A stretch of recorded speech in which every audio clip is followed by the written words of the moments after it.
We talked yesterday about a story. Actually, you'd think this is good news on the surface, but of course, if you do a little bit of digging, maybe we shouldn't get too excited. It's about the state of car thefts in this country and in Quebec specifically. So, Bryan Gast is a VP of Investigative Services at the Équité Association on this story. And Mr. Gast, I'll get to you a sec. I just want to give our listeners the basic rough idea.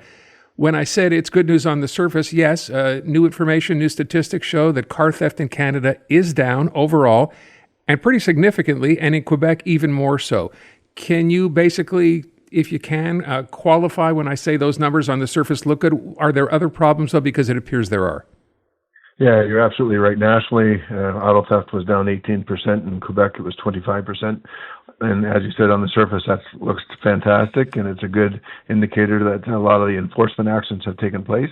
But organized crime is still alive and well, and to the tune of $900 million worth of stolen vehicles, and that's the piece of money that they're after. So they're using the vehicle as a commodity, and they're funding their criminal operations through these theft of vehicles. So it's still a serious problem. So I think when people hear that, well, theft is down, I remember the big issue here a couple of years ago, right? We talked about the Port of Montreal being one of the major exit points for cars as they leave this country. We know police stepped up operations there, and obviously it's paid off in Quebec. But then there's the issue, and I'd not really thought of this, but it's one of the issues being looked at here, car fraud. So this is not someone grabbing your car off the street in the middle of the night and, chopping it up and sending it out or whatever. How does car fraud work exactly? Yeah, and you're right. I mean, Montreal Police and CBSA and OPPD and Équité, they've done a good job at the ports, but you're right. Criminals do pivot. And finance fraud, I mean, it's nothing new, but we are seeing an increase in it. They're purchasing vehicles either through synthetic ID or through bust-out schemes. They're acquiring that vehicle and then still containerizing it and sending it overseas. And we're seeing an uptick definitely in the vehicle recoveries that we're seeing at the ports. Can you walk us through how that would work? So you walk in this case, someone, a criminal walks into a car dealership. How does that conversation go and how does it end up?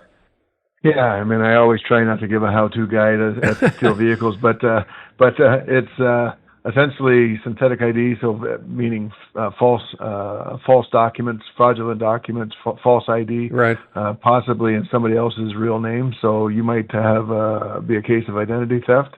They're using your social insurance number. They're acquiring identification that on the surface looks good. They can go through the business office. It checks all of the things that they would need to check. Gets approved. The vehicle gets released. Then later they find out that it was a fraudulent transaction. Unless it's a bust out, which is an actual purchase, and then they stop making payments down the road, and it potentially could be false ID as well. So it's definitely an old thing, but definitely it's something we're seeing more of in recent months and years. And are we seeing more of that, do you think, because we're doing a better job of getting, cars or keeping cars that are being stolen just right off the street? We're doing a better job of that? Yeah, I would say Quebec and Ontario have done a phenomenal job on the enforcement side. And the vehicle itself is still relatively easy to steal. So, I mean, car theft is still happening in the traditional manner in which they're using technology to bypass the vulnerabilities of the vehicle. But yes, and not all vehicles are being exported. Criminals are also pivoting to, again, what's old is new again, chop shops and revinning, chopping the vehicle into multiple parts and selling it piece by piece, and either keeping the parts domestically for sale or shipping them overseas as well. So let me ask a question here, and again, because I'm trying to understand how this works, right? Let's say if someone goes into a dealership, and I'm thinking in the back of my mind, of course, if you're the dealer, you're in the business of selling cars. Is there some suggestion here that they should be a bit more stringent? Are they a bit too lax when it comes to this because they want to move cars? Yeah, I mean, there's a lot of variables to it. It's the problem is the documents are so good. And there's a bit of an education piece here, and that's why we are working with the financial institutions. We are talking to the dealers, making sure that everybody is aware of the problem, and they are. So it's something that definitely, if it's something that somebody's considering, this is an area that we are highly active on and pursuing, and we've been very successful in dismantling some of these groups that are engaged in this activity. I wonder too, it's a matter then, imagine you walk in to buy this car and you're trying to do this fraudulently, right? I'm imagining many of these deals are closed on the spot, and I wonder, is there no mechanism in place where you can thank that person before you know that they're, trying to basically steal your car, and say, well, we need a 48-hour window to clear all this information before they go ahead and get the car. That doesn't exist in the system? Yeah, I mean, it's rare to get it the same day, and I think that cooling off period is good. So you have the ability to do some due diligence and make sure that the transaction is as it appears.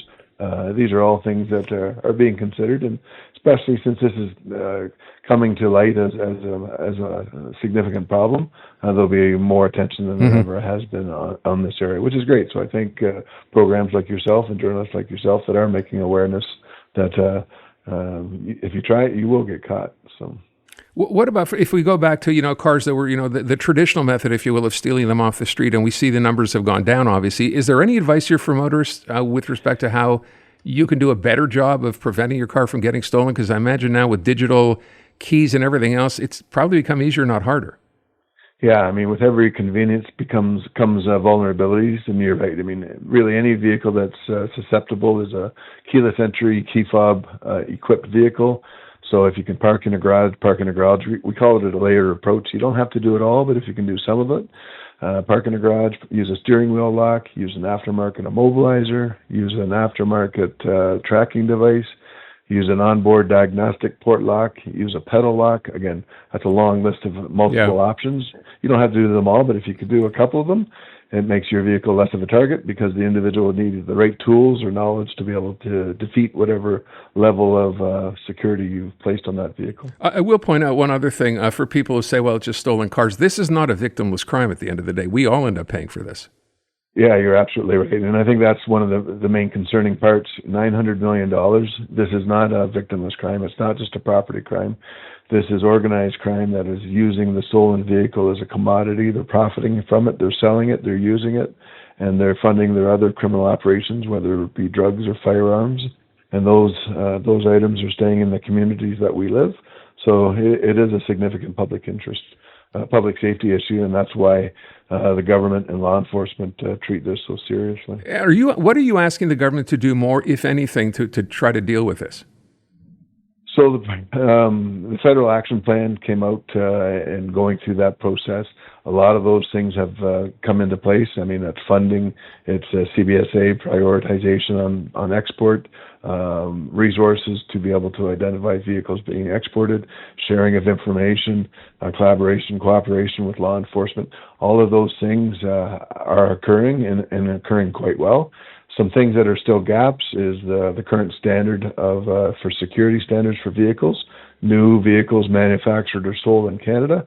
The standard is dated back to 2007, has not been modernized or updated since.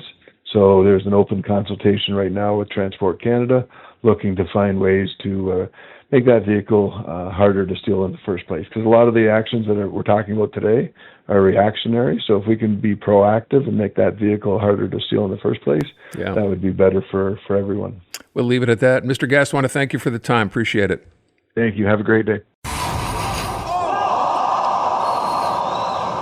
I'm Dylan Playfair. And I'm Tyler Smith. We're putting loneliness in the penalty box by talking to some of our favorite athletes about the importance of friendship. This is Bromance. Bromance is brought to you by Charm Diamond Centers, proudly Canadian-owned and operated. Charm has been part of your love stories and bromances for over 50 years. And you can find Bromance on the iHeartRadio network or wherever you get your podcasts.